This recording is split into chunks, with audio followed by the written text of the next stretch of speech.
Obrigada, muito obrigada. Jacques, acho que todos me ouvindo. Sim. Eu quero, primeiramente, agradecer o convite da nossa magnífica reitora, que eu tenho uma alegria imensa por ser também uma colega enfermeira. E nós, profissionais da enfermagem, precisamos ocupar todos os espaços de poder, e ela é um exemplo da ocupação desses espaços de poder que nós precisamos, enquanto profissionais da área da saúde, enfermeiros que somos, que compomos essa equipe multidisciplinar. Então, quero saudar a Lu, carinhosamente, assim nós já chamamos, quero agradecer o Jacques, a Cristiane, a Iona, que estão aí conosco, parabenizar a Daniela, que fez essa belíssima exposição, e falar um pouquinho desse histórico do momento deste ano de 2020. Esse ano já se iniciou absolutamente atípico, e nenhum de nós imaginávamos uma Semana Brasileira de Enfermagem nos moldes que nós estamos vivendo. Muito menos no finalzinho do mês de janeiro, ou durante o mês de janeiro, quando a gente via a situação na China, né, que isso poderia estar acontecendo nesta magnitude no Brasil. Eu tive a oportunidade de, no finalzinho do mês de janeiro, comecinho de fevereiro, eu já estava em Brasília para o nosso retorno do recesso, quando eu ouvi uma entrevista do presidente da República argumentando que ele não poderia trazer os brasileiros que estavam no epicentro da crise, né, na China, em Wuhan, porque a legislação brasileira não permitia. E eu passei a trabalhar naquele final de tarde de sexta-feira, sábado e domingo, muito incomodada, e nós tínhamos, sim, legislações, mas eram legislações esparsas, né?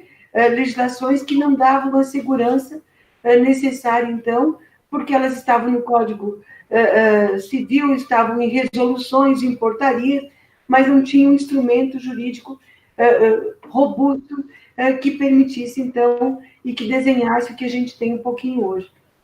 Naquele final de semana, eu conversei com um grande colega nosso, enfermeiro, que a gente precisa reconhecer, o Dr. Wanderson, é um colega enfermeiro, que é o secretário de Vigilância em Saúde, e o Wanderson já dizia para mim, deputada, a gente tem um estudo aqui no Ministério, mas ele tem mais de 92 artigos, aproximadamente, e ele é muito robusto para ser debatido numa situação de emergência e de uma necessidade de aprovação.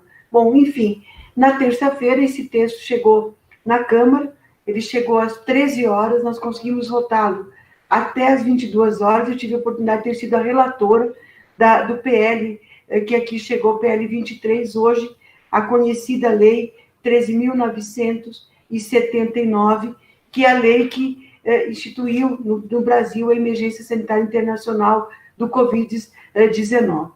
A Câmara aprovou na terça, o Senado na quarta, e o presidente da República sancionou na quinta-feira. Aí todos nós acompanhamos a chegada, né, dos brasileiros que foram repatriados da China. Tão logo a gente aprovou esse texto aqui na casa, eu apresentei outros dois instrumentos.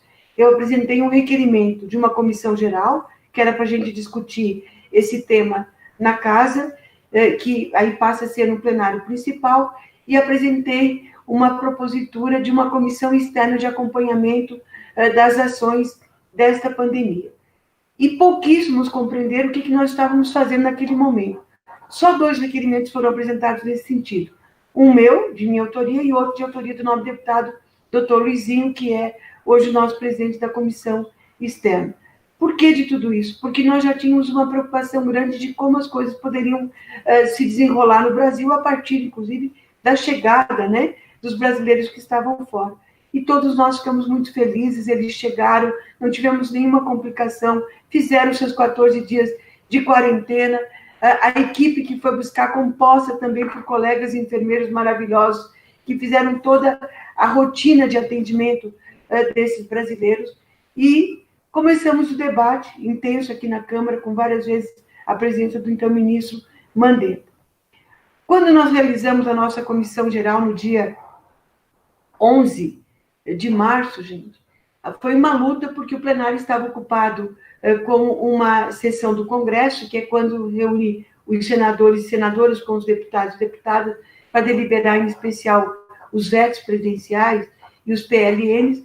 A gente não conseguiu fazer no plenário principal, tivemos que fazer num plenário um pouco maior, mas um plenário 2 aqui da Câmara. 4 horas de intenso debate com palestrantes, pesquisadores maravilhosos. Vai que temos uma surpresa. No início da noite, eu vou precisar carregar a bateria aqui, Marquinhos, senão vou ficar sem celular, sem computador, por favor. Coloca... Não, aqui, o carregador de bateria. Tá. Por favor. Obrigada, gente. Tecnologia, sim. A minha bateria vai acabar. Isso. Mas já estamos colocando aqui. Tá? E aí, gente, foi essa reunião que não estava agendada. O ministro Mandetta retornou para casa, ele tinha acabado de sair daqui, eram aproximadamente 20 horas quando ele saiu. 20h30 ele voltou, com o ministro Paulo Guedes, com o presidente Rodrigo Maia, que tinha estado conosco à tarde, com o presidente Davi Alcolumbre, mais alguns ministros. E qual foi a minha surpresa quando eu percebi que naquele plenário, parece que para a grande maioria das pessoas que estavam lá, esse assunto era desconhecido. Ou achava que estava muito distante de nós. Muito pelo contrário, ele não estava distante de nós, ele estava muito próximo a todos nós, nessa grande preocupação do que poderia, então, estar acontecendo. E aí nós estamos vivendo uma situação que o Brasil não está tão preparado com os EPIs, não foi por falta de vontade do Ministério da Saúde, aqui eu preciso testemunhar isso. Nós acompanhamos as primeiras reuniões já no mês de fevereiro e já eram relatadas as dificuldades dos fornecedores se comprometer com as entregas. E essa situação só foi se complicando de lá para cá, porque nós estamos vendo uma pandemia que ela é mundial. Ela é mundial. Os efeitos finais que nós vamos ter aqui no Brasil, eu não tenho a menor dúvida de dizer que vai depender muito, em especial, do nosso autocuidado primeiro. E a gente está aqui no bicentenário da nossa Florence, na nossa 18ª semana de enfermagem da nossa Unesc, na 11ª dos egressos, e nunca foi tão importante aquilo que nós aprendemos na escola, gente. Para os nossos egressos, para aqueles que ainda estão estudando, e para cada um de nós. Um princípio básico de todos os nossos professores, princípio básico nosso como professores, porque eu tive a oportunidade de ser professora lá atrás, quando nós só tínhamos os atendentes de enfermagem com 90 horas, né? Depois a gente conseguiu ter os nossos atendentes de enfermagem qualificados, com uma carga horária melhor, os nossos técnicos de enfermagem com uma carga horária melhor. Então, eu fui professora dos atendentes, dos técnicos, auxiliares de enfermagem, técnicos e da graduação, que é a lavagem adequada das nossas mãos. Então, aquilo que a nossa percursora há mais de 200 anos, há 200 anos, colocou como prática para reduzir a mortalidade, e foi ela também que introduziu as primeiras metodologias, hoje passou a ser de conhecimento mundial esse pequeno gesto. Só que esse pequeno gesto da lavagem das mãos salva vidas, sim, porque reduz a contaminação. Aquilo que nós vivemos, gente, e aqui vou repassar um pouco dos conflitos, que inclusive a nossa própria comissão externa, que nós já estamos na 26ª reunião da comissão, fora as reuniões que a gente faz nos ministérios, e nesse exato momento a comissão continua discutindo um conjunto de projetos que nós precisamos deliberar no plenário, priorizando em função do volume, que é o cuidado que nós lá em 2009 trabalhamos muito em Santa Catarina, quando nós tivemos a influenza H1N1, que era chamada etiqueta da tosse. Agora, a etiqueta da tosse parece que ela passou a ser nacionalmente conhecida. Como a influenza H1N1 foi mais no sul do país, né? Quando a gente pergunta para algumas pessoas, e isso eu estou falando em função do meu colega, que foi secretário de Estado no Rio Grande do Sul, na época da influenza H1N1, e depois aqui como deputado e como ministro, eu digo sempre ao ministro Osmar Terra, sempre que eu tenho oportunidade, ministro Osmar Terra, nós não podemos comparar o H1N1 com esta pandemia do coronavírus, por uma coisa muito lógica. No H1N1 nós tínhamos medicamento. O Tamiflu estava rigorosamente sob controle da vigilância epidemiológica do Estado. Não podia se distribuir para as unidades hospitalares ou para as secretarias municipais de saúde. Ele ficava nas regionais de saúde e as regionais faziam conforme os casos passavam a ser positivos, confirmados, recebiam a medicação. Então, a gente não pode comparar. Santa Catarina, naquele momento, naquele ano, perdeu 86 catarinenses. 76 pessoas morreram da influenza H1N1. E olha os dados que nós estamos vivendo hoje.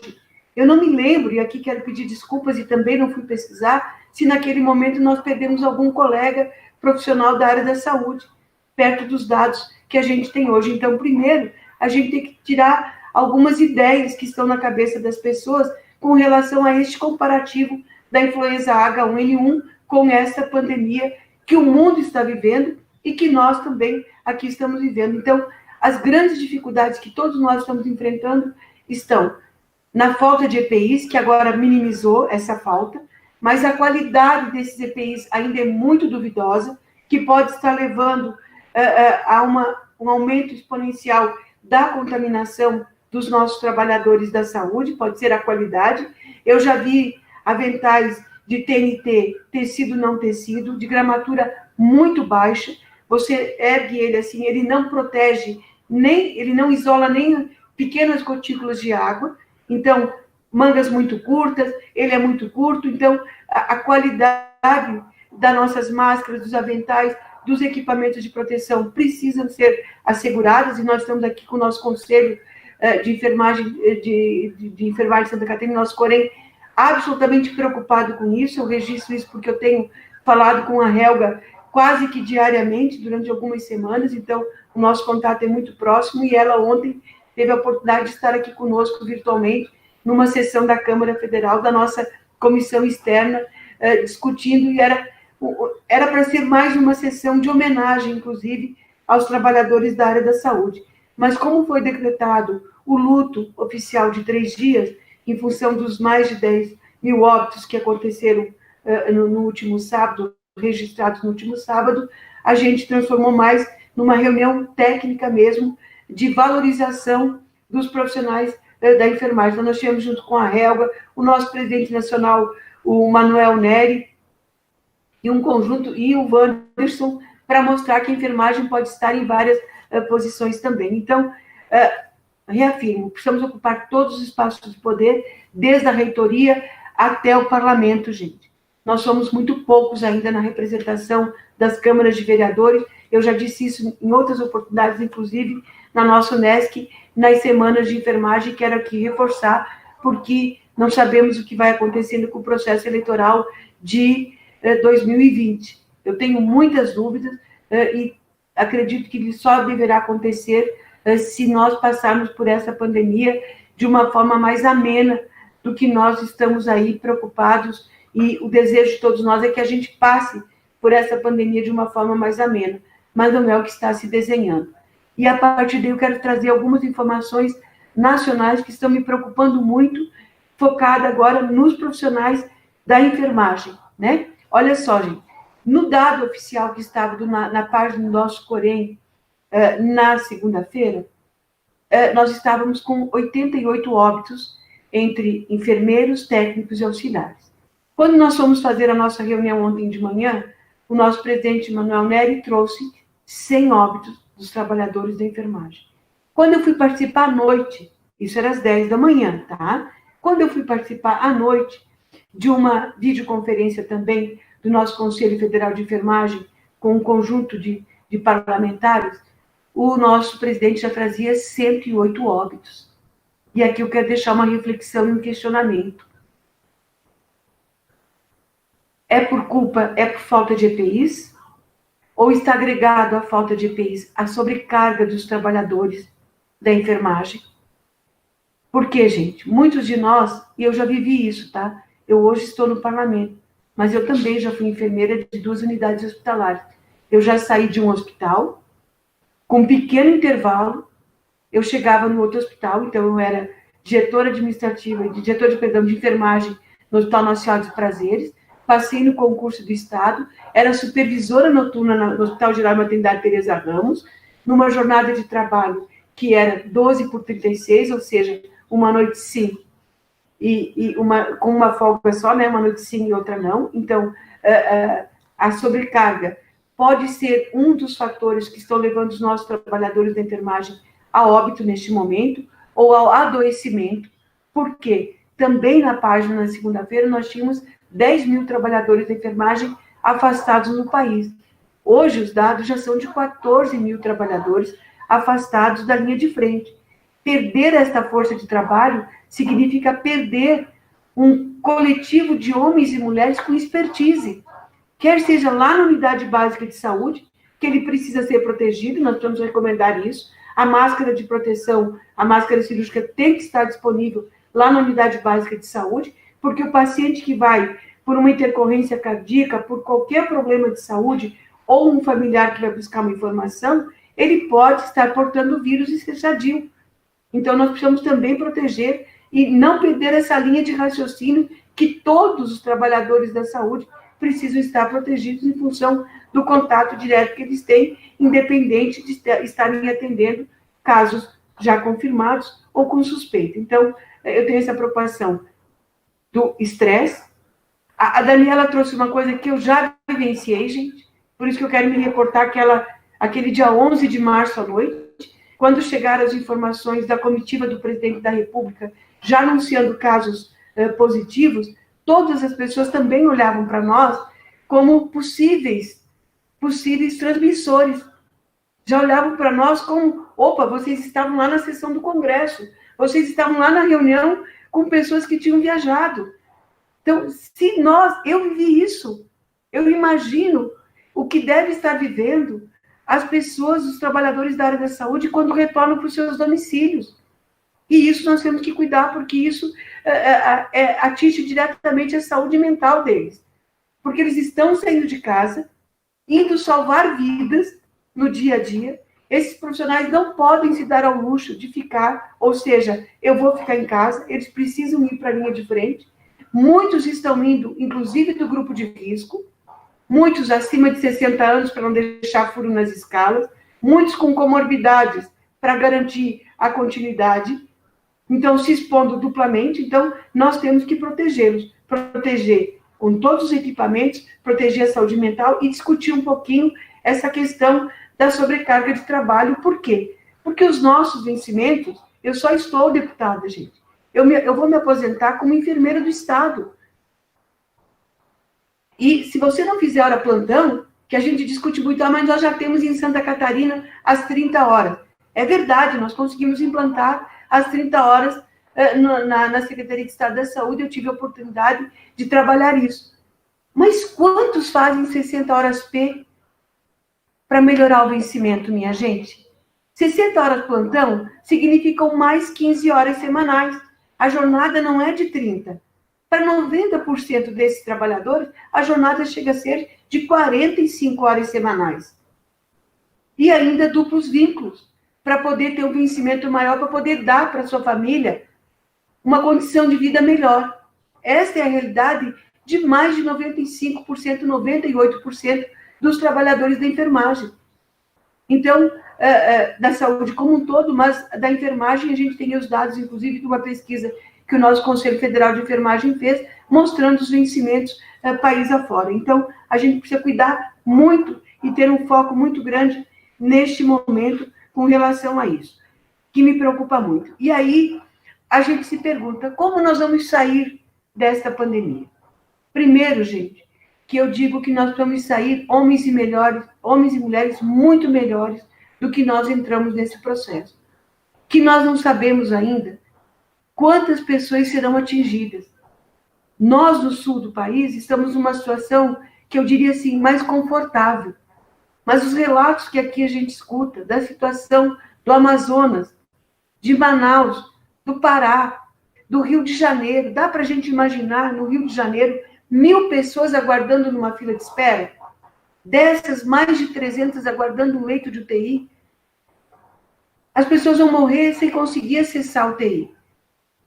Na região do Amazonas, quem conhece um pouquinho aquela região, eu tive a oportunidade de conhecer, como os leitos de UTI estão centrados, a grande maioria deles na capital, as pessoas estão morrendo em casa. Muitas delas sem ter acesso à unidade básica de saúde, em função da distância entre o seu domicílio e a primeira unidade de saúde para ter o primeiro atendimento. Imagina deslocá-las de barco ou de avião, de pequenas aeronaves, até a capital do estado. Então, nós temos aí um país que está mostrando, e o nosso tema desta semana brasileira de enfermagem é SUS, né? Saúde e defesa. Como é que a gente vai fazer a defesa de um sistema único de saúde que está mostrando mais do que nunca as disparidades regionais? Nós, em Santa Catarina, temos um bom desenho, poderia dizer assim, da regionalização da saúde. Nós temos médicos, enfermeiros, técnicos de enfermagem em todas as nossas regiões com expertise em UTI. O que vai acontecer com esses leitos extras de UTI que estão sendo implantados? Vai agregar aqueles que não têm expertise de UTI com aqueles que já têm, e nós vamos ter uma boa qualidade de assistência. Agora, como você vai ampliar leitos de UTI se você não tem profissionais qualificados ainda para fazer o enfrentamento dentro de uma UTI? Atuar dentro de uma UTI é muito diferente que atuar numa unidade básica de saúde ou num setor de clínica médica. A complexidade é maior, o monitoramento do paciente é diferente, o monitoramento daquela vida, ela é diferente. Então, agora está aparecendo, né, dentro da valorização da enfermagem, também as fragilidades do nosso sistema único de saúde, que conseguiu avançar mais em algumas regiões e menos em outras regiões. Aí, quando em Santa Catarina alguém me liga e diz assim, mas, deputada Carmen, a gente só está com 18% de taxa de ocupação. Gente, ainda bem que nós estamos com 18% em média. Nunca ultrapassamos 20% no total dos leitos que já estão habilitados no nosso estado.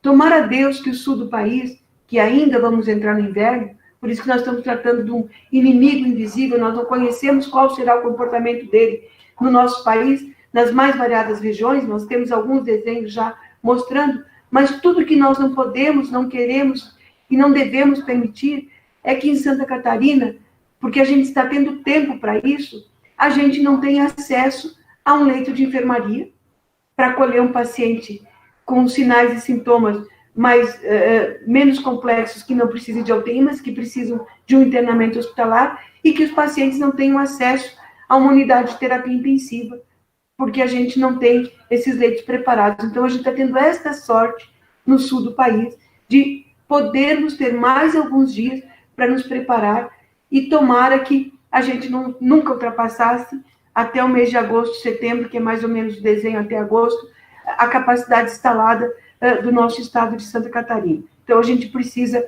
trabalhar muito com isso. A gente vai ter um outro comportamento, porque nós temos uma coisa que é muito forte nossa de brasileiros. Nós gostamos de nos abraçar. A gente não sabe nem se cumprimentar, sem dar mão, sem beijar, sem se abraçar. E a gente está vivendo isso agora. Será que a gente vai ter a mesma espontaneidade depois dessa pandemia? Eu não sei dar essa resposta. Tenho medo que não. Será que as diferenças sociais e a vulnerabilidade do nosso país não vai ser vista de outra forma? Como vai se comportar esse vírus nas nossas favelas, quando a gente fala do distanciamento social ou do isolamento daqueles que têm sinais e sintomas, e naquele domicílio a gente só tem um cômodo para acomodar todos para dormir? Ou que a gente fala do básico que nos foi ensinado pela nossa percursora Florence, lavar as mãos com água e sabão, e quantos não tem nem água e sabão para lavar as mãos, gente? Será que a gente não vai sair homens e mulheres melhores olhando para a nossa sociedade de uma outra forma? Para essa massa de trabalhadores que estão perdendo o seu emprego, porque nós estamos vivendo uma crise sanitária e uma crise econômica, que não podemos fechar os olhos para isso. Muitos estabelecimentos não reabriram. Muitos estabelecimentos reabriram e não estão conseguindo manter as suas portas abertas. Aqui do Congresso, a gente tem procurado fazer muitas ações para poder manter o mínimo da nossa área econômica, as mínimas condições para reduzir o desemprego, mas a gente não sabe como nós vamos passar. Nós, que eu sou um pouco mais antiga, né, na graduação, as ferramentas como a internet, como o WhatsApp, como um prontuário eletrônico, elas não existiam. Nosso prontuário ele era todo manual. O nosso pedido de medicamentos era manual. O nosso censo diário ele era manual. Então, hoje, a gente já tem ferramentas que estão sendo ferramentas de apoio para o nosso dia a dia na prática da enfermagem. E acredito que a partir dessa pandemia, e a Daniela trouxe muito bem isso para nós vamos ter outras ferramentas que vão facilitar o nosso dia a dia. Mas elas não vão nos substituir de maneira alguma. Como não estão substituindo os profissionais nesse momento. Nós falamos de acolhimento na saúde. Nós falamos de um SUS humanizado, de uma assistência humanizada. Qual é o desafio que nós estamos tendo agora numa assistência humanizada, quando o trabalhador da saúde, muitas vezes, está indo para a frente de trabalho e está adoecendo lá, não volta mais para sua casa e não tem mais contato com os seus familiares. E muitas vezes, quantos desses 108 que faleceram talvez não viram a sua família, mais depois da última saída para o trabalho.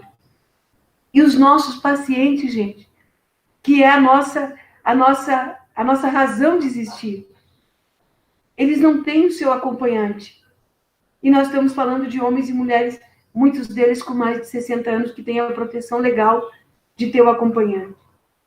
Como é que nós estamos preparados para atender um paciente que seja autista e que possa ser positivo para o Covid e precise de uma unidade hospitalar nossa?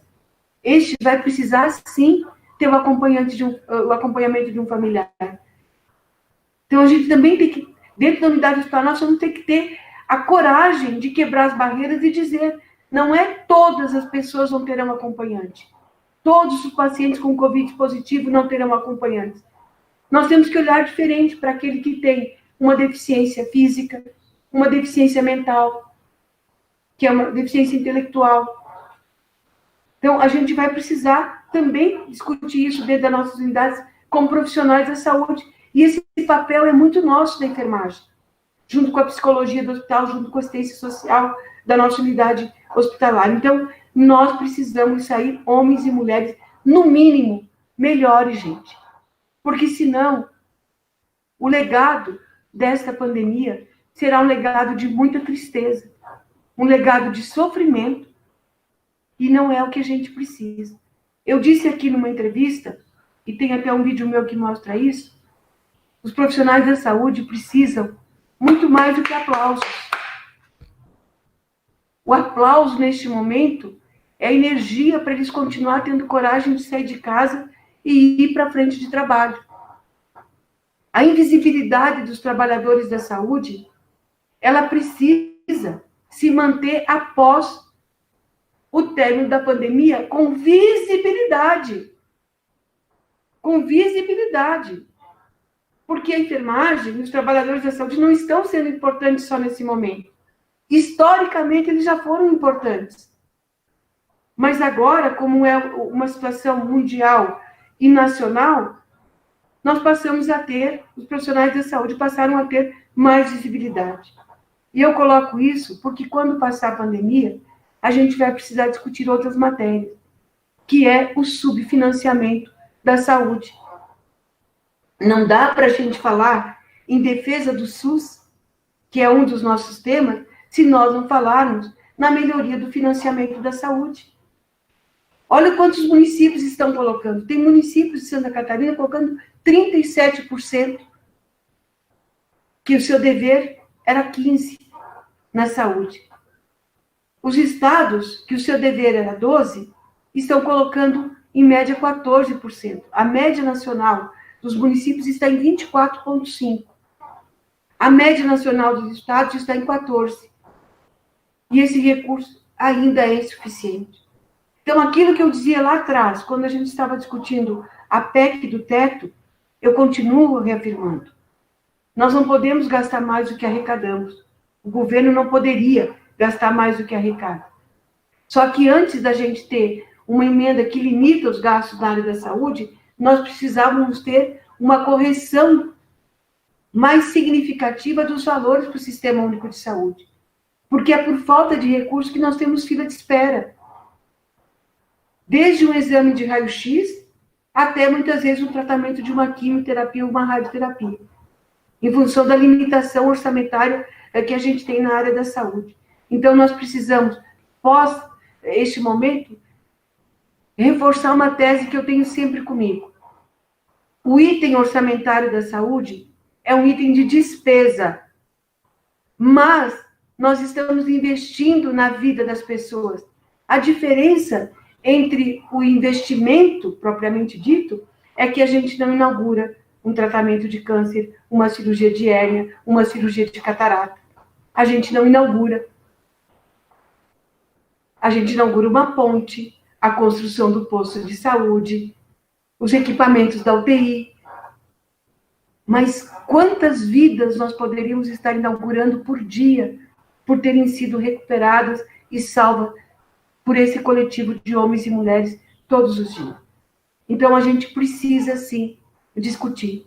Porque se nós não discutirmos financiamento, gente, nós não vamos conseguir avançar no nosso PL 2295, que está aqui na casa desde 2000, que é o projeto de lei que trata das 30 horas. A rede hospitalar filantrópica está sobrevivendo de financiamento. Financiamento, gente, essa é a grande realidade. Alguns fechando as portas e outros buscando recursos financeiros nos bancos para poder manter as portas abertas, porque o valor remuneratório, por mais que alguns digam para mim, Carmen, não fale em tabela do sistema único de saúde. Vou falar sim, porque a contratualização de uma unidade hospitalar se faz baseada no quê? Em quantitativo e valores daquele procedimento. Aí depois a gente tem alguns incentivos. Mas dizer que a gente não remunera os profissionais que recebem por uma cirurgia pela tabela, a gente remunera sim. Agora, alguns pagando muitas diferenças para poder ter, né? Tem a complementação para poder ter o procedimento. Então, precisamos sim garantir pós-pandemia a revisão dos valores do financiamento do SUS. E para aqueles que vão usar o argumento do desvio do erário público na saúde, sempre nós precisamos melhorar a gestão e punir aqueles que se utilizam indevidamente do recurso público para benefício privado. Agora, nós não podemos usar outros argumentos e com esses outros argumentos a gente continuar mantendo o nosso sistema de saúde subfinanciado. Uma outra coisa que eu queria, só para encerrar, colocar aqui, é que além desse PL 2295, nós temos que discutir depois também a questão do piso salarial dos profissionais da área da saúde, e tem um PL aqui, alguns PLs na casa para esse momento da pandemia, que um deles eu cheguei a conversar com a Helga e eu não tive coragem de apresentar, porque eu não queria imaginar naquele momento que nós iríamos perder os trabalhadores.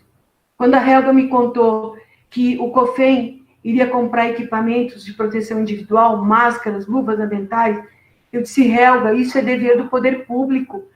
Helga, isso é dever das instituições aonde os trabalhadores estão atuando.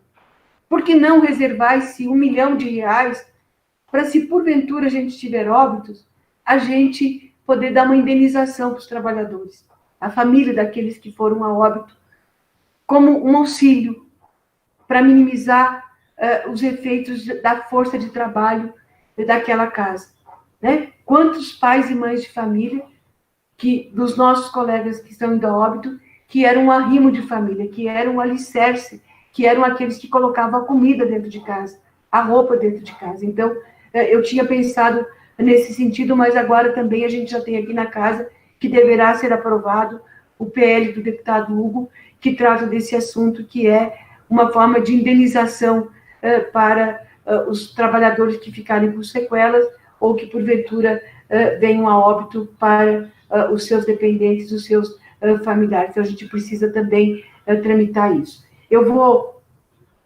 repetir só uma última colocação, que é a minha expectativa, o meu desejo, a minha esperança. Que pós-pandemia a gente tenha um SUS fortalecido, porque um SUS fortalecido significa trabalhadores sem precarização, significa unidades hospitalares prestadoras de serviços do SUS sem precisar recorrer ao sistema financeiro, significa assistência para os homens e mulheres que estão na fila de espera. E lembrando que a enfermagem trabalha em outras frentes também, trabalha nas instituições de longa permanência, e esses profissionais que estão lá nas ILPIs também precisam de proteção, e a gente tem debatido muito isso aqui também, inclusive já saiu um protocolo com relação às outras instituições, aos trabalhadores da área da saúde, aos trabalhadores das ILPs. Então, para ser mais rico a noite de hoje, eu quero me colocar à disposição para os debates, dizendo que aqui nós trabalhamos, gente, no mínimo, em média, só para a gente ter ideia ontem, as sessões virtuais começaram às 10 horas da manhã, eu consegui sair do plenário às 19h30, porque à tarde a gente teve uma da violência doméstica, e cheguei para a nossa reunião do COFEM nesse horário. Então, é no mínimo 10, 12, 14 horas para a gente poder fazer frente a algumas lutas para minimizar os óbitos dos pacientes e das pessoas que, porventura, sejam acometidas da Covid. E lembrando que nós temos um inimigo comum. Não é momento da gente politizar o problema. Não é momento de nos dividirmos. É momento de unidade. Porque sem a unidade, nós vamos ter problemas mais severos pela frente do que aqueles que nós já estamos vendo hoje. E o autocuidado, o ensinamento da nossa Florence, precisa ser levado todos os dias, para nós individualmente, para os nossos familiares, para a nossa comunidade, porque só fazendo o autocuidado nós vamos estar protegendo a nossa família, o nosso bairro, a nossa cidade, o nosso estado e o nosso país como um todo. Então, respeitem o distanciamento de 1,30 m, usem a máscara, nos veículos de transporte, procurem o distanciamento, sempre que possível, e no trabalho também, sempre que possível, façam distanciamento e se protejam. Isso. Finalizou, deputada, é isso? Finalizei. Tá bom. Tá certo. Agradecemos a exposição da deputada Carmen Zanotto, né, que nos trouxe assim, uma análise situacional de toda a conjuntura macro aí do enfrentamento da Covid, e também sustentou aspectos importantes aí, né, aspectos relacionados ao financiamento que transcendem também essa situação que estamos vivenciando aí. Obrigado, deputada. Nós vamos agora para um bloco agora de perguntas que surgiram através do nosso chat bem movimentado, bastante elogios, parabenizações a todos os web palestrantes. Vamos ver se temos alguns questionamentos aí. Professora Cris, Ioná. Eu tenho alguns, não sei se a Cris tem também. Tenho também, Ioná. Pode começar, Ioná. Então, antes de fazer o questionamento, eu gostaria, então, de agradecer a Dani, né, minha colega conselheira, e agradecer a nossa deputada Carmen Zanotto também pela disponibilidade e pelas palavras e pelas reflexões, né, dessa noite. Muito obrigada. Quando a Dani fala na enfermagem solidária, que é uma das práticas, né, do momento, eu gostaria de salientar que nós temos uma professora, Ana Losso, que é especialista em saúde mental e que faz parte desse staff aí, da enfermagem solidária, então, desse atendimento emocional, né, que estamos proporcionando para os profissionais da enfermagem. Tenho para a Dani um questionamento do Diego Floriano, e acredito que a Dani já tenha, em partes, respondido, mas vou colocar o questionamento dele. Então, ele colocou assim, nessa mesma linha da saúde mental, ele colocou assim, pensando a saúde mental dos profissionais em relação ao sofrimento causado pela pandemia, ele pergunta se estão sendo pensadas algumas ações para acolher essas demandas que podem surgir. A Dani até já colocou essa questão da enfermagem solidária, mas eu penso que ele esteja perguntando também para o pós-pandemia, certo? Uhum. E aí já vou colocar também, Dani, que a Dalila, ela comentou que realmente a comunicação ainda é um grande problema que enfrentamos, né, em qualquer área. E depois, então, eu faço a próxima pergunta da Dani, depois, então, passam as perguntas da deputada para a Cris. Pode ser? Pode ser. Eu respondo já? Sim. Diego, então, eu mencionei na minha fala o nosso programa, então, do COFEM, Enfermagem Solidária, né, que tem como propósito realmente acolher, fazer uma escuta ativa desses nossos colegas que estão num sofrimento, que precisam ser ouvidos e direcionados e orientados, porque às vezes o pânico que a pessoa está, ela precisa só de uma comunicação mais efetiva, de uma orientação. Então, a gente, nesse momento, estamos trabalhando com essa perspectiva. Nós estamos com um outro projeto, inclusive estávamos reunidos agora à tarde em reunião, foi uma reunião de 2 horas. A gente está, o Corém Santa Catarina está fazendo parte de um movimento chamado Compartilhe e Inspire. É um movimento de algumas instituições de Santa Catarina e do Hacking Health. O Hacking Health é um movimento canadense que tem como objetivo fomentar e articular todo o ecossistema de saúde para gerar solução de forma voluntária. Nós estamos, então, Corém, Santa Catarina, ACM, Instituto Santé, várias instituições, na verdade, eu nem vou mencionar todas, que nem lembro de todas. Estamos reunidos, tá, para, de fato, traçarmos ações em conjunto, ações preventivas, tá? Nós estamos agora com esse movimento, ele tem vários cursos, tá? Eu vou depois compartilhar com a Ioná, para a Ioná poder exponencializar isso dentro da universidade, para todos os colegas da região.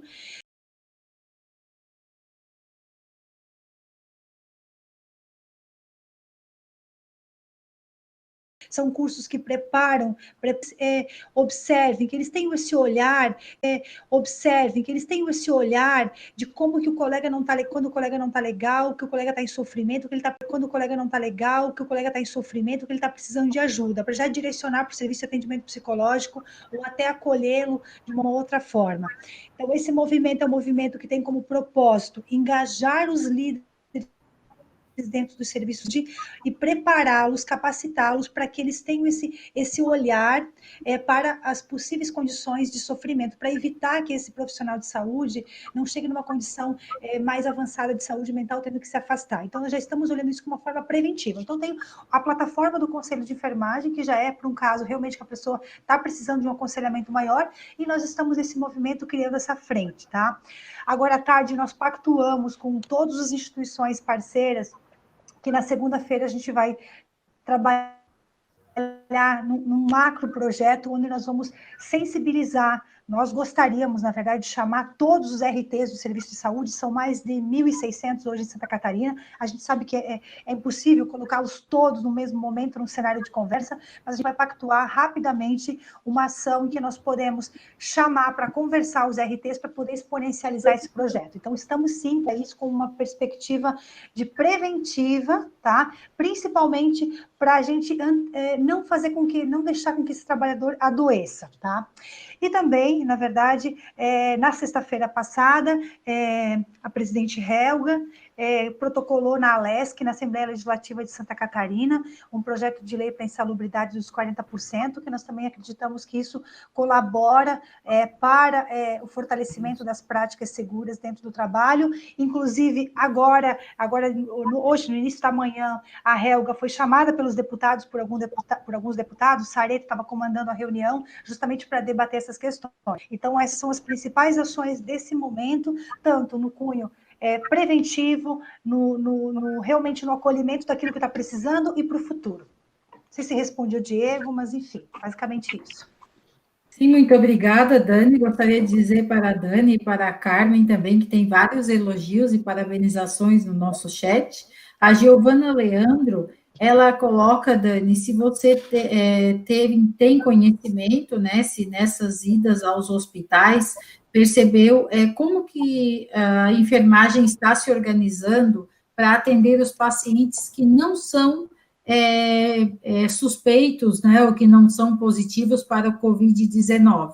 Como que a pergunta dela é como que estão fazendo para que essas pessoas não adquiram dentro, né, do hospital, não se contaminem dentro do hospital. A Tainara está agradecendo e parabenizando. A Dalila fez uma pergunta que já foi contemplada na do Diego. E a Tamara Mesari Milanês também está parabenizando a apresentação. A Yara, que é uma profissional de saúde, desculpem. A Yara é uma profissional de saúde e é nossa acadêmica. Ela ela está colocando aqui que já passou por isso que vocês estão falando, né, e sentiu na pele essa, como que eu posso dizer, esse preconceito, né, das pessoas muito sentida em relação a isso, né. A Beatriz Custódio coloca que é muito triste você chegar perto de alguém e a pessoa falar, não chega muito perto de mim, porque tu trabalha no hospital e tu vai passar Covid para mim, né? Então, ela também já escutou isso, e a Yara ainda diz que não só ela, mas também os filhos dela passaram por essa situação, pelo fato de ter a mãe, né, trabalhando no hospital. E a imprensa do Corém também está parabenizando. Eu deixo a Dani, então, com esse questionamento da Giovana, e aí passo a palavra para a Cris, para dar a continuidade depois da resposta da Dani nas questões para a deputada. Muito obrigada. Giovana, obrigada pela pergunta. Giovana, quando a diretoria do Conselho discutiu nas suas reuniões de deliberações,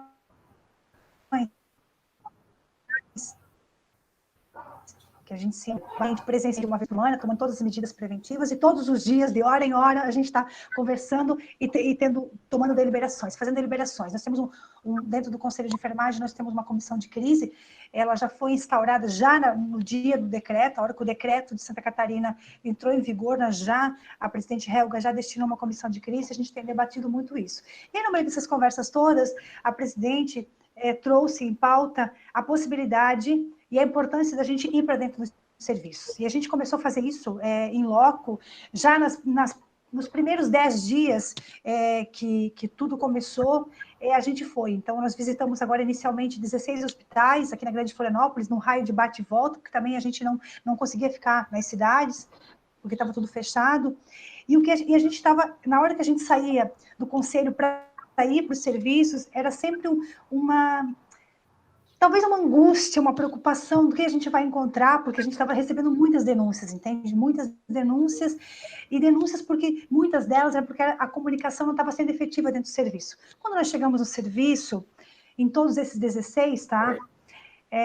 A gente encontrou um outro cenário. A gente encontrou um cenário de uma enfermagem, sim, com medo, preocupada, sim, mas nós encontramos um cenário de uma enfermagem que, quando começou a situação, ela se engajou manhã, tarde e noite, sábado e domingo.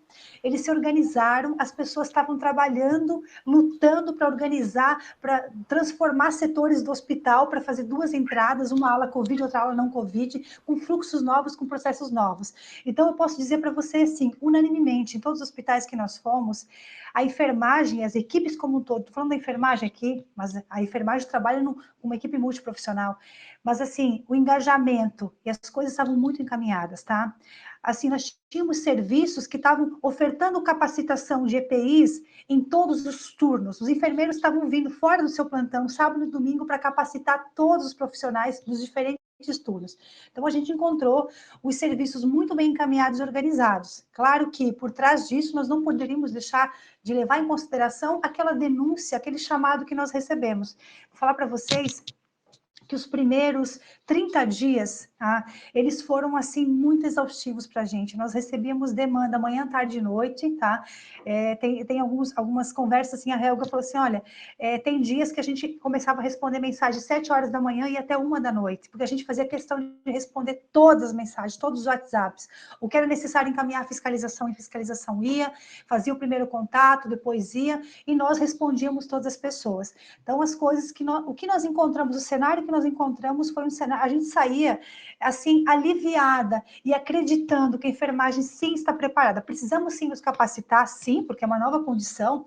Eu acho que o que a gente não pode esquecer enquanto enfermagem, enquanto profissão, enquanto formação, de muitos anos de formação, é que a nossa base de formação de biossegurança de EPIs, ela é a mesma. Só que agora a gente tem que ser preparado para alguns cuidados excepcionais e principalmente para a retirada dos EPIs. A gente não pode esquecer disso, sabe? Mas o cenário que nós encontramos é um cenário positivo, tá? Que a gente está muito feliz em ver a enfermagem engajada. Encontramos, sim, pessoas com medo, preocupadas, encontramos pessoas que tiveram que ser afastadas do serviço para que se pudesse se restabelecer emocionalmente, que não estavam preparadas para aquele momento, que agora já voltaram, mas a gente percebe que as coisas estão se encaminhando e o sistema está organizado, sim, para receber esses pacientes Covid e os não Covid. Se respondi? Obrigada, Dani. É muito bom ouvi-las. Então, parabenizo mais uma vez a Daniela, a deputada Carmen. E aqui no chat do YouTube tem muitas palmas para vocês. Tá? Vocês agradaram muito essa plateia e não tem como ser diferente, né? Acho que uma vez enfermeiro, independente do local que a gente atua, a gente não deixa de ser enfermeiro, de ter esse olhar. E talvez a gente nasça com essa aptidão, mas muito a gente aprende na academia e o que a gente aprende a gente vai levando. Então, assim, as palavras da Dani, as palavras da deputada Carmen mostram isso, esse olhar, esse cuidado, que é a essência da nossa profissão. Então, tem alguns professores colocando aqui, ressaltando essa essência que vocês trazem nas palavras de vocês, tá? Mas também temos algumas perguntinhas agora para a deputada Carmen. Uma das perguntas, quando se fala, então, aí do auxílio aos trabalhadores afetados pela Covid, a pergunta da Paula, ela quer saber se os trabalhadores da área da saúde que estão afastados pelo contágio estão recebendo seus salários. E nessa linha, uma outra pergunta, pensando aí nas estratégias de saúde da família, que recebem o auxílio do PEMAC quando se afastam pelo atestado da Covid, se eles estão perdendo esse auxílio, porque foi uma dúvida que, inclusive, aconteceu no cenário de prática. Então, como é que fica essa questão, se vocês conseguem, mais direcionado até a deputada, se vocês conseguem trazer algo nesse sentido? Primeiro, é muito importante destacar que nenhuma unidade hospitalar, mesmo com a redução do número de atendimentos neste primeiro momento, teve seus tetos financeiros reduzidos, tá?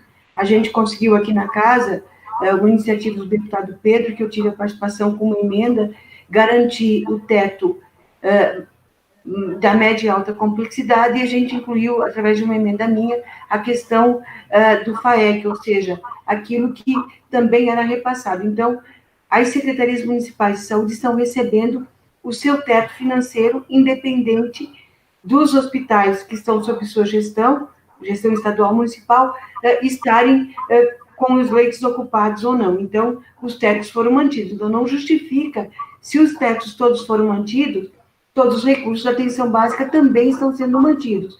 E nós já tivemos 3 portarias que foram para o nosso estado de Santa Catarina.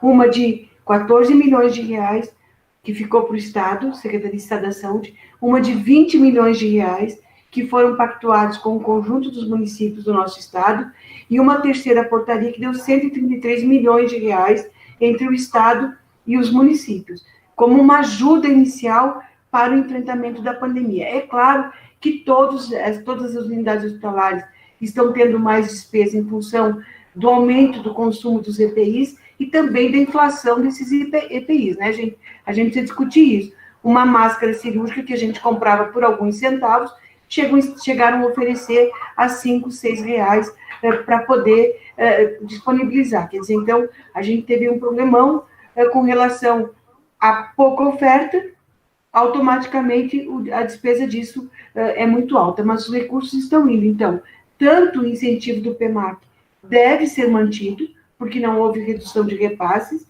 assim como, gente, os trabalhadores, independente de ser da área da saúde ou não, a orientação deles se isolarem é para que a gente não contamine as outras pessoas. Isso vale tanto para nós dentro das unidades hospitalares, nas unidades básicas de saúde, como nas empresas.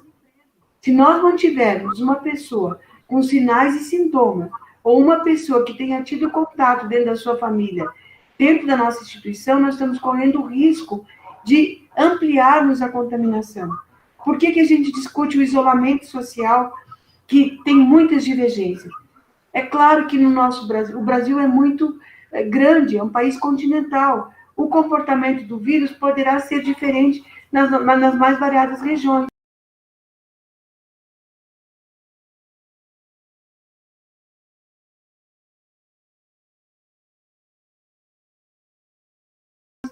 Então, se observação, esse momento, gente, é momento de muita pesquisa. É momento da gente aproveitar a expertise dos nossos professores doutores e fazer todas aquelas colocar em prática todas aquelas nossas ideias e pedir, né, ao CONEP que valide isso, porque é momento de muita produção. E pós-pandemia também vai ser um momento de muita avaliação, porque a gente poderá ter outras lá na frente. Ninguém quer, mas que a experiência de agora possa se consolidar também em muito trabalho científico para a gente poder avaliar onde nós erramos e onde nós acertamos. Então, todos os trabalhadores que estão, mesmo aqueles que são assintomáticos, mas que tiveram contato dentro da sua casa, eles precisam comunicar a sua empresa. E o afastamento e a observação até 7 dias. Eu tenho uma grande dúvida, e eu acho que vocês também têm se questionado muito sobre isso, na questão dos testes rápidos. Muitas vezes o teste rápido vai dar, sim, negativo, porque o próprio teste ele já traz ali, nas suas orientações, que se eu tive contato ontem com uma pessoa que deu positivo, não necessariamente hoje ou amanhã o meu exame será positivo. Ele poderá ser positivo a partir do 7º dia. Então, achar que eu não estou portando vírus, e com isso eu posso trabalhar e posso facilitar, também é um risco para aquela empresa, para aquela indústria, para aquele comércio e para os pacientes que nós cuidamos. Então, por isso que a gente fala, inclusive, em autodeclaração. A gente tentou trabalhar aqui também umas questões de atestado médico. Agora é hora, gente, da gente ser muito verdadeiro. A gente não pode ter oportunistas nesse momento, porque se muitos oportunistas aparecerem, as pessoas também não vão acreditar. E quando você precisar ficar em casa, porque você realmente está com sinais e sintomas, vão duvidar de ti. Então, a gente precisa ser muito honesto. Não é nem muito honesto, a palavra honesto por si só já diz tudo. A gente precisa ser muito verdadeiro com relação à necessidade ou não de ficar afastado. Agora, o afastamento se faz necessário, sim, e a garantia dos vencimentos durante o afastamento também, tá? Obrigada, deputada. Ainda seguindo nessa linha de trabalho, há um questionamento que surgiu em outros dias aqui também, sobre se a COVID pode ser considerada, então, doença de trabalho quando é contraída em instituição de saúde. É uma solicitação aí para a gente retomar esse assunto. Cris, precisa, tá? Inclusive tem uma iniciativa e a nossa comissão vai fazer uma reunião técnica sobre isso. Vamos lá. Nós estamos chamando os trabalhadores da área da saúde para irem para a linha de frente. Muitos que estão em casa, que estão há alguns anos sem contribuir com a Previdência, estão indo para a linha de frente. Estão atendendo os chamamentos das prefeituras, das secretarias de Estado ou até mesmo das unidades hospitalares. Se ele não tem um determinado período de contribuição e ele ficar doente, ele não tem proteção da Previdência. E se ele tiver uma invalidez, ele também não teria a proteção pelo texto legal hoje. Nós precisamos alterar esse texto. E estamos aqui debatendo e, com certeza, ele será alterado. Porque eu posso ter ficado 2 anos sem estar atuando, voltei a atuar com carteira assinada e preciso, e com 1 semana, 2 semanas, 3 semanas, eu tive um problema. Eu posso ter adquirido Covid, posso ter ido a óbito, né? O risco de óbito, ele existe, ou eu posso também ficar com uma sequela maior, não me recuperar adequadamente, e ele precisa ser protegido. Então, precisa sim ser entendido neste momento como proteção dos trabalhadores, e a gente aqui está trabalhando textos legais para isso. É de um colega nosso, inclusive, deputado catarinense, Rodrigo Coelho, que ele é mais especialista nesta área previdenciária. Muito obrigada, deputada. Oi. Cris, não sei se já encerrou essas perguntas, mas eu tenho uma pergunta um pouco... Não? Então você faz mais uma pergunta, depois eu tenho uma pergunta um pouco capciosa para a deputada aí. Pode ser que ela esteja no rol da pergunta capciosa que eu estou deixando para o final, pode ser. Ok. Então... É a saideira. Vamos deixar para o final, né? A professora, essas perguntas que vieram aqui, né, essa retomada do assunto, só para mencionar, foi a professora Maria Tereza Zanini, que mandou um abraço para a deputada, assim como a professora Maria Cecília Mari. Eu acabei esquecendo de anunciar os nomes aí dos nossos colegas e alunos que estavam fazendo os questionamentos.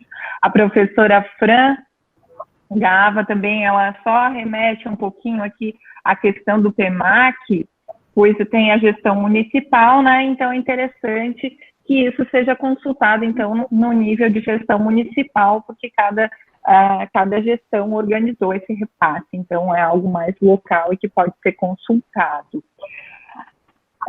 Agora, talvez ficando um pouquinho mais capciosa, vou juntar duas perguntas aqui, uma da Tainá Pereira e a outra da Dalila, que já tinha feito um outro questionamento. Tem uma pergunta que todo mundo faz, deputado, que todo mundo quer saber, né? Quando que a gente termina esse distanciamento social? Mas eu vou deixar você falar um pouquinho sobre isso, junto com a pergunta que foi feita aqui, né? Como você foi envolvida no trabalho, nas comissões, ainda na gestão do Luiz Henrique Mandetta, no Ministério da Saúde, agora já mudamos essa gestão, né? Como é que vem de diferenças, como é que é o trabalho, né, entre uma gestão e outra, se tem diferença, o que é possível comentar acerca disso? Vamos começar pela última, então, tá? Primeiro que, assim, nós estamos sofrendo uma grande solução de continuidade. E isso é natural quando tem troca de comando. Porque a troca de comando do principal da pasta também leva à troca de vários secretários. Então, as dificuldades, elas têm sido intensas nesse momento. Eu diria, nós sofremos aí um período de solução de continuidade. Esse termo ainda tem, né? Na nossa academia, né? A gente sofreu isso nesse período.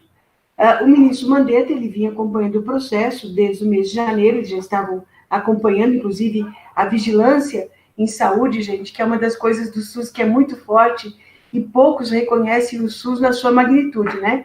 Quando a gente fala que todos nós somos usuários do SUS, alguns dizem, opa, do que ela está falando? Gente, quando a gente toma um café da manhã numa panificadora, ou que a gente vai comprar o pãozinho, que a gente vai comprar a água mineral, ali está o SUS na vigilância sanitária, né? O SUS, ele não se faz apenas, e não está apenas na assistência dentro de uma unidade hospitalar ou numa unidade básica de saúde. Então, dentro do nosso Sistema Único de Saúde, as vigilâncias em saúde sempre foram muito fortes. E a vigilância em saúde do Ministério da Saúde, ela estava já muito atenta quando começaram a ser anunciados os primeiros casos na China. Internamente, o Ministério da Saúde já tinha, né, já estava com os alertas acionados. Só que ninguém imaginava que esse vírus fosse tão leve, né? As primeiras informações é que, como o ministro Mandetta fala, é que era um vírus leve, por ser um vírus pesado. Por ser um vírus pesado, imaginava uma contaminação em massa, porque a gente ouvia falar, né, na China, no epicentro, em Wuhan, mas e os outros estados vizinhos, as outras cidades vizinhas, a gente não tinha informação da forma com que a gente tem. E a coisa foi se espalhando, e a gente tem, então, essa situação. Então, o histórico que o ministro Mandetta tinha era um histórico importante, junto com a sua equipe. Os conflitos passaram a acontecer porque nós tivemos os impactos, né, entre a questão do mercado, que a gente não pode dizer que não é legítimo, gente, né? A garantia do trabalho, a garantia da manutenção daquele estabelecimento, quer seja um trabalhador autônomo ou uma micro e pequena empresa, uma empresa de médio porte, ou a indústria, o setor produtivo. Então, é claro que começaram a acontecer os choques com relação às orientações. Por isso que eu disse numa parte da minha fala, se a gente começou cedo demais em Santa Catarina ou não, a gente não pode, nesse momento, avaliar. Por outro lado, a gente já pode afirmar que aquilo que foi feito no início deu tempo para os serviços de saúde de Santa Catarina se organizar e a gente tem, então, esses leitos extras. Quando vai terminar, gente? Não, só para mim voltar no raciocínio do ministro primeiro, tá? Então, a gente teve a troca de ministro. Se a gente olhar as manchetes dos jornais de ontem para hoje, e eu ontem já fui questionada por grandes veículos de comunicação do nosso país, e hoje novamente, se o ministro Nelson está em processo de fritura, como o ministro Mandetta. O ministro Nelson, ele é um profissional médico, de uma área absolutamente sensível, ele é oncologista, ele é pesquisador, ele é um estudioso. O ministro Nelson não vai fugir aos seus princípios. E aí vão começar a acontecer, que já estão acontecendo, os conflitos, com relação ao distanciamento, com relação ao isolamento, com relação a algumas orientações que ele pode não concordar. E esses conflitos já passaram a ser internos. Então, o que vai acontecer, e eu respondi hoje para um veículo de comunicação, o que vai acontecer eu não sei. O que eu posso afirmar que o meu desejo é que não se tenha mais troca de ministro durante esta pandemia. Por quê, gente? Porque as pessoas não vão compreender. Não vão compreender as mais variadas orientações. Quando a gente fala de unidade, inclusive a unidade na informação, a unidade no cuidado. Se em Santa Catarina, os municípios que estão sem nenhum caso podem ter suas atividades restabelecidas com todo cuidado, podem. E a gente vai monitorando. E aqueles que são mais críticos, ter mais rigor? Claro que sim. Por quê? Aí vem a resposta. Quando isso vai parar? Gente, ninguém sabe dizer. Ninguém sabe dizer, porque a gente também precisa olhar para o mundo. Voltar e continuar olhando para a China. O que são esses casos novos depois de 30 dias? Nós precisamos prestar muita atenção nisso. Nós vamos entrar no inverno. Repito, as doenças respiratórias no sul do país, elas se acentuam. É só a gente olhar o histórico dos dados que nós temos da vigilância epidemiológica de 2008 para cá, sempre são mais acentuados no mês de junho e de julho. Nós vamos ficar com as nossas casas fechadas. As nossas casas não têm sistema de ar-condicionado e nem de aquecimento. Algumas regiões do nosso estado são muito frias, gente. Algumas unidades hospitalares terão dificuldades, porque nós ainda, mesmo com todo esse histórico, os nossos hospitais não têm sistema de calefação e aquecimento. Digo isso porque eu já fui supervisora noturna. A sensação em alguns corredores, quando você está trabalhando à noite, é de que você está andando dentro de uma piscina gelada. Por mais bem protegido que você esteja, com roupas mais quentes, mas essa é a sensação. Levar o paciente para o banheiro ou erguer as cobertas para fazer um procedimento é muito dolorido nos dias de frio. Você pensa e repensa 2 vezes e pensa qual é a melhor forma para você protegê-lo melhor. Como vai se dar isso nos nossos quartos absolutamente fechados? É uma outra preocupação que a gente precisa ter. Então, assim, gente, os efeitos desta pandemia estão diretamente relacionados, para mim, com o nosso comportamento individual e o nosso comportamento coletivo. Nós vamos ditar, muito mais nós do que propriamente as estruturas. As estruturas de saúde precisam dar garantia de acesso a todos os nossos pacientes com síndrome respiratória, que precisem de um centro de triagem, de uma unidade básica de saúde ou de uma unidade hospitalar. E nos casos que complicarem, de um leito de UTI. Não dá para a gente imaginar, gente. Eu não quero nem imaginar isso. Por isso que eu tenho trabalhado muito. Hoje eu recebi de uma outra empresa que o know-how dela não era a produção de respiradores, a informação agora à noite aqui de que todo o seu processo está aprovado e que eles têm uma capacidade de produção de respiradores, que é outro conflito que nós estamos vivendo, gente. Nós precisamos sim de respiradores. Mas uma coisa é um respirador de transporte, que é tipo um ambu mecanizado. Outra coisa é o respirador de dentro de uma unidade de terapia intensiva, que precisa realmente fazer o suporte ventilatório adequado para o paciente, porque nós estamos falando de pacientes graves, gravíssimos em alguns casos. Então, tudo que nós não podemos ter, e aí eu reforço isso, nós precisamos passar por este processo, que será um ensinamento pessoal para cada um de nós, um ensinamento para nossas instituições, um ensinamento para as nossas lideranças, e aí eu me incluo, para os poderes como um todo, e com muito zelo, a gente precisa lá na frente fazer a releitura de tudo o que aconteceu e todos os processos e procedimentos e protocolos que a gente poderá melhorar daqui para frente no nosso dia a dia. Agora, não, assim, ó, as estimativas que nós temos aqui é que a situação no nosso estado deverá se acentuar a partir de 2 semanas, em função das baixas temperaturas que nós vamos viver. Tem mais alguma pergunta, Cris? Não, encerra as perguntas.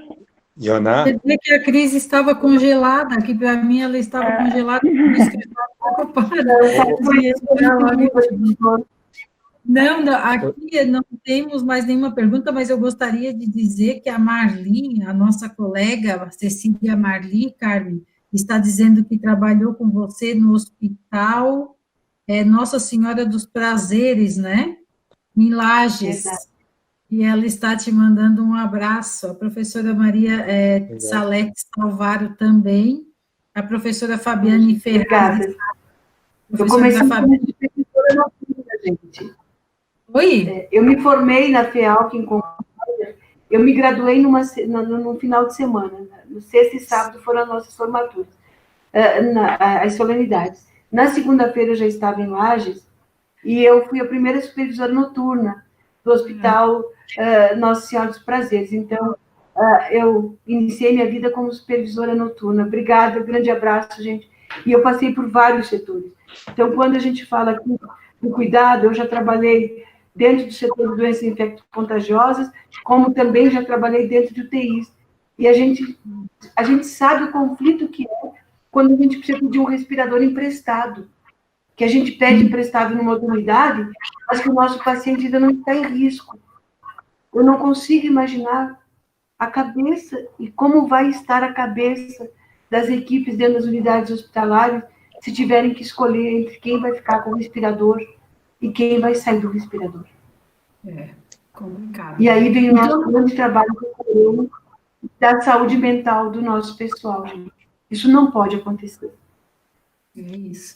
Então, nós temos em comum, Carmen, porque eu também me formei e fui a primeira supervisora noturna, só que do Hospital de Imbituba. Na época, não tinham supervisores e enfermeiros, né, à noite, e aí a gente estava iniciando. Você foi chamada de guarda noturno, não foi? Porque a gente chegou para não deixar mais ninguém dormir, enfim, né, aquela coisa toda. Corria a casa toda, porque era da emergência até a psiquiatria da casa, né? E a gente se abrisse o centro cirúrgico, entrava no centro cirúrgico. Se chegasse um parto, ia para o centro obstétrico. Se chegasse... E aí ia, né, rodando por tudo. Então... Faria tudo de novo, gente. Tudo de novo. E depois tivemos... Talvez com a maturidade que a gente fala melhor, né? Mas faria tudo novamente. Não escolheria outra profissão.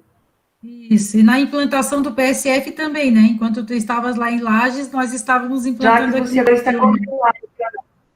Ficamos só nós duas, né? Eles ficaram congelados. Pois A Daniela, a Cristiane e o Jacques estão congelados. Estou aqui. Adeus. Estamos aqui. Não, agora. Para mim, agora eles não estão mais congelados, já descongelaram. A professora Franciele, que a Cris já comentou, mas ela manda um recado especial para a deputada, dizendo que os profissionais estão passando por todas essas dificuldades e contam muito com você, né, nossa representante. E é isso que eu tenho aqui. Temos muita tarefa depois disso, tomara que elas sejam mais leves do que foram no passado, da gente levar alguns textos para o plenário, e o plenário fica vazio e a gente fica pendurado no pincel e não tem votação. Ok. Antes das considerações finais dos nossos web palestrantes, aí eu gostaria de aproveitar e fazer aquela pergunta capciosa aí para a deputada. Em caso de uma possível, você falou aí que não espera isso, mas uma possível queda do ministro, desse novo ministro, há a possibilidade da presidente da Frente Parlamentar Mista assumir o ministério? Não, gente, porque eu penso como eles. Eu penso como o ministro Mandetta, eu penso como o ministro Nelson. Eu não consigo imaginar que a gente pode liberar tudo para todo mundo, sem que seja uma liberação controlada, responsável. E quando eu digo responsável, todos os segmentos precisam abraçar as liberações dos setores, né? Não adianta a empresa, por exemplo, disponibilizar água e sabão, álcool gel, fazer o distanciamento dentro da empresa, se na hora de utilizar o ônibus coletivo, né, a gente vê aquelas cenas que a gente está vendo nas filas ou dentro do próprio ônibus. Então, eu defendo que a gente precisa se pautar pela ciência, pela técnica, pelas experiências que a gente está vendo no mundo e adaptá-las ao nosso país. Eu tinha, no mês de março, gente, eu tinha uma grande esperança, sabe? Que no mês de abril nós tivéssemos uma medicação que respondesse para esse vírus, sabe? Que desse uma resposta clínica boa. E nós já estamos aí, quase que na segunda quinzena de maio, temos várias pesquisas, temos vários ensaios, mas é um conjunto de medicamentos, é um conjunto de procedimentos, é muito à mão de quem está atendendo também, gente, sabe? Os índices de mortalidade, eles podem aumentar conforme a expertise da equipe que está atendendo, né? Se tem uma equipe já com muita expertise, os índices podem ser menores, se a equipe for muito nova, o número de óbitos pode ser maior, se não tem o mesmo manejo do paciente grave. Então, não, de certeza absoluta, Jacques, não seria a Carmen, não. Mas não vai ter, gente, nós não podemos torcer, nós temos que fortalecer o ministro Nelson e toda a equipe que está no ministério, e fortalecer os governadores, discutir, sim, discutir. O que nós estamos vendo aqui também, eu já tive a oportunidade de falar nas nossas reuniões técnicas, por videoconferência. Para mim, por exemplo, em Santa Catarina, falta o diálogo. Ainda está faltando diálogo. Como em outros estados. Por exemplo, a declaração do Rio Grande do Sul é que eles têm diálogo constante. Quem? O setor produtivo, junto com a Federação dos Municípios, junto com os conselhos municipais de saúde, que são os secretários municipais de saúde, junto com a Secretaria de Estado, junto com a academia, que a gente precisa do conhecimento para tomar as providências, né? Enfim, junto com os representantes políticos. Quando eu falo de unidade, é dessa unidade que eu estou falando, sabe? É de todos conhecerem todos os encaminhamentos que estão sendo dados. Porque quando a gente compartilha tudo, né? E a gente discute, as chances da gente errar são menores. Quando a gente faz sozinho, né? Ou que a gente tem um pouco mais de dificuldade de fazer essa construção coletiva, inclusive com os poderes, Tribunal de Contas, Assembleia Legislativa, Ministério Público, a gente pode correr o risco de ter mais dificuldades no encaminhamento. Agora, nós temos um bom sistema de saúde em Santa Catarina. E uma outra coisa que nós temos, gente, é uma boa formação, certo? As nossas universidades precisam se orgulhar disso. Eu ontem à noite conversava com a professora e enfermeira Jaqueline de Lages, que é professora da Uniplac, que nós somos colegas juntos no Hospital Teresa Ramos. Eu dizia, Jaque, será que a gente não está tendo aqui... Perdão, não foi com a Jaque, não, foi com a Denise Cash. Será que nós não estamos tendo óbitos também, além da sobrecarga, porque muitos não estavam preparados para ir para a linha de frente? Quantos profissionais estão atuando que a sua formação foi à distância, que nunca calçaram uma luva dentro da técnica com o professor junto, que nunca colocaram um avental com o professor, que nunca fizeram uma lavagem das mãos com o professor do lado, nas nossas costas, fazendo de conta que não estava enxergando, né? Porque o professor tem isso, né? tem olhos na frente, olhos dos lados, olhos nas costas, né? Por quê? Porque ele consegue, ele está preparado para aquilo, ele não precisa ficar em cima da gente como estudante, né? Ele, de longe, ele sabe se a gente está fazendo o procedimento correto. Quantos estão na linha de frente sem nunca ter tido uma prática adequada das técnicas de enfermagem? E isso pode estar também impactando e levando, e poderá levar ainda a óbito mais colegas por essa questão do ensino à distância ou escolas que não têm o compromisso com a qualidade da assistência e têm apenas o compromisso com o quantitativo de alunos para formar e colocar no mercado de trabalho como uma grande empresa que quer gerar muita receita e ter pouca despesa. E para ter pouca despesa não dá para pôr um professor para cada 5 alunos, 8 alunos em campo de estágio. Ok, deputada. Daniela, tem algumas considerações finais aí para te fazer? Dani? Eu acho que... Só um pouquinho. O microfone estava fechado. Sim, sim. Eu queria imensamente, em nome do Conselho Regional de Enfermagem, agradecer o convite à universidade, em nome da IONA e todo o grupo que se empenhou para organizar e planejar essa semana de enfermagem de uma forma diferente, com seus desafios também, com tecnologia. Falar que o Conselho de Enfermagem está à disposição de todos vocês, para aquilo que precisar, para o diálogo, para ouvir sugestões, para a gente debater novas possibilidades. Quanto mais pessoas pensando, melhor. Nós temos, com certeza, o nosso time de conselheiros, de 18 enfermeiros técnicos auxiliares, ele está sempre debatendo e discutindo, mas sempre é muito bem-vindo sugestões externas, pra gente, porque às vezes a gente tem que se distanciar um pouquinho do nosso olhar, que está tão viciado, para poder ver novas perspectivas, tá? Então, a gente está de portas abertas, nossos contatos estão, nossos canais de comunicação, são todos os canais de comunicação do Conselho, nossos telefones celulares estão, a gente está disponível a qualquer momento, se não respondermos de imediato, no final da tarde, a gente responde, porque às vezes a gente está em compromissos o tempo todo. Falar que é uma alegria imensa poder debater, dividir a tela com a deputada e com todos os colegas enfermeiros, todos vocês aqui. O Rafael, acho que não é enfermeiro, né? O Rafael que está aqui é o único que não é, né? Mas daqui a pouco a gente enquadra ele também na enfermagem. Então, dentista. Começa a capacitar ele. Coloca ele... É dentista? Mas é professor da enfermagem, mas... Tá. Pronto. Então, já é na área da saúde, né?